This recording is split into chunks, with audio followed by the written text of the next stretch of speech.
বাসর ঘরেই আমার স্বামী আমাকে তুই বলে ডেকেছিল, আর সাথে এটা বলে দিয়েছিল তুই আমাকে সবসময় আপনি করে বলবি।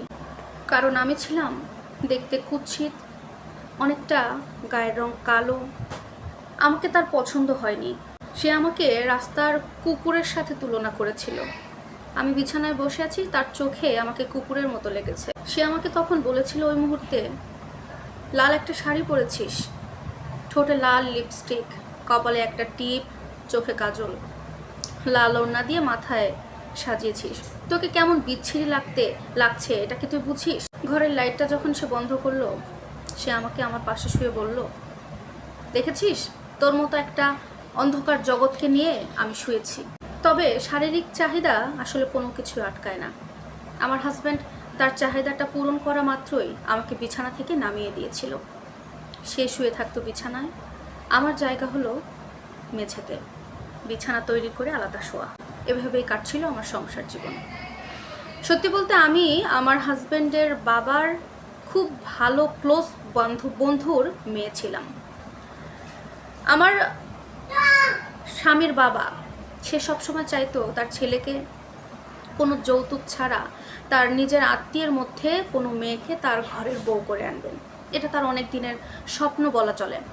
তাই তার ছেলেকে এক প্রকার বাধ্য করে তার বন্ধুর মেয়ে অর্থাৎ আমার সাথে তার ছেলের বিয়ের ব্যবস্থা করে।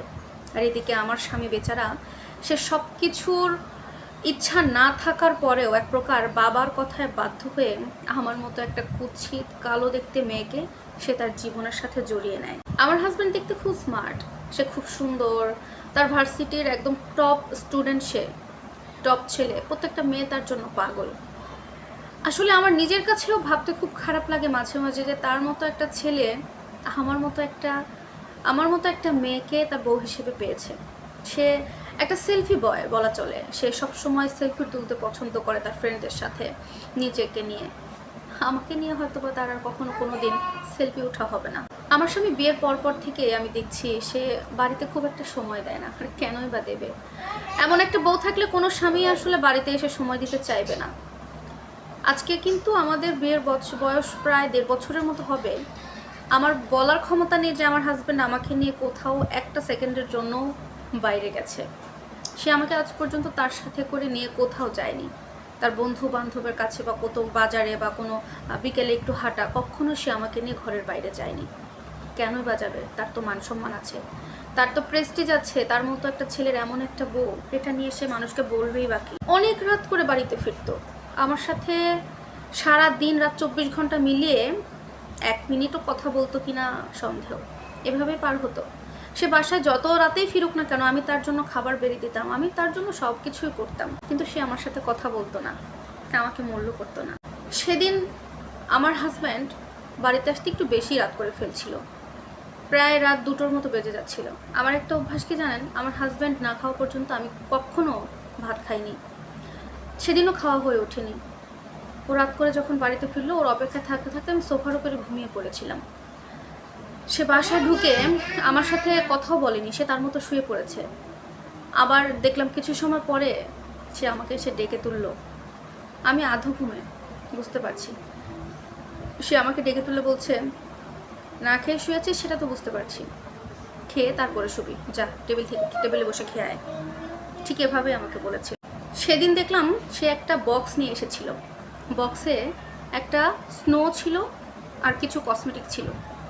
ওটা দেখে আমার এত খুশি হয়েছিল, মনের ভেতর যে এতটা খুশি হচ্ছিল আমি সেটা কাউকে বলে বোঝাতে পারছিলাম না। কারণ সেদিনই ছিল আমার জন্য ওর নিয়ে আসা প্রথম একটা গিফট, যেটা আমি না চাইতেই ওর কাছে পেয়েছি। আমি ওকে কিছু জিজ্ঞেস না করে বক্সটা খুলে আমি স্নো ক্রিম যেটা যেটা ছিল আমার জন্য কসমেটিক্স আইটেম সব কিছু আমি ইউজ করছিলাম। পরের দিন সকালবেলা যখন আমি এটা মাখছিলাম, তখন আমার হাজব্যান্ড দেখলাম পেছন থেকে আমাকে দেখে হাসছে। বিষয়টা বুঝলাম না আমি। একদিন পরে আসলে বিষয়টা বুঝতে পারলাম যে ওই বক্সটা আসলে আমার জন্য ছিল না, ওই বক্সটা ছিল তার বন্ধুর বউয়ের জন্য, যেটা কোনো কারণে তার কাছে ছিল, তার দিতে হবে। তো আসলে এতটাই হতভাগা লাগছিল যে আমার হাজব্যান্ড আমার জন্য কোনো গিফট নিয়ে আসে না। তো তারপরে প্রায় 15-20 দিন পর দেখলাম সে আমার জন্য একটা গিফট এনেছে। সেটা সে আমাকে বললো যে এটা তোর জন্য এনেছি, তুই ইউজ কর, যা। অন্যের ক্রিম ইউজ করতেছিলি দেখলাম, এখন থেকে তুই এটা ইউজ করিস। সেদিন সে আমাকে প্রথম একটা গিফট এনে দিয়েছিল। এভাবে না আস্তে আস্তে ওর মধ্যে অনেক পরিবর্তন আমি দেখতে পাই। আমার সাথে খারাপ ব্যবহার করা, তুই করা, তার মধ্যে ধীরে ধীরে এটা কমে যায়। হঠাৎ একদিন আমার শ্বশুর শাশুড়ি তার গ্রামের বাড়িতে গিয়েছিল, সেদিন বাড়িতে আমি একা ছিলাম। তখন আমার স্বামীও ওই দিন রাতে খুব তাড়াতাড়ি চলে এসেছিল, কিন্তু সেদিন আবার বাড়িতে কোনো রান্না হয়নি। ওই দিনই আমার হাজব্যান্ড আমাকে নিয়ে প্রথম বাইরে ঘুরতে যায় এবং খাবার খেতে যায় রেস্টুরেন্টে যাওয়ার পরে বাইরে হঠাৎ করে তার বন্ধুদের সাথে দেখা। তার বন্ধুরা আমাকে ভাবি ভাবি করে এত রেসপেক্ট করছিল যেটা আমি কল্পনাও করিনি। কারণ আমার স্বামী আমাকে পছন্দ করে না, সম্মান করে না, অথচ তার বন্ধুরা আমাকে যথেষ্ট সম্মান দিচ্ছিল। এটা দেখে খেয়াল করলাম আমার হাজব্যান্ডও একটু খুশি হয়েছে। এভাবেই না আমাদের জীবনটা পার হচ্ছিল। আজকে আমি প্রথম দেখেছি আমার হাজব্যান্ড জায়নামাজে বসে নামাজে আমার জন্য আল্লাহর দরবারে হাত তুলেছে। সে জোরে জোরে বলছিল, আমি দূর থেকে শুনতে পেরেছি, কারণ আমি মা হতে যাচ্ছি। সে আল্লাহর কাছে আমার জন্য দোয়া করছে, সে আমাকে ভালোবাসে, আমার সন্তানকে ভালোবাসে। আমার আর কিছুই চাই না। আমি যদি পৃথিবীতে নাও থাকি, আমার আর কোনো আফসোস নেই, কারণ আমি আমার স্বামীর ভালোবাসাটুকু অর্জন করতে পেরেছি।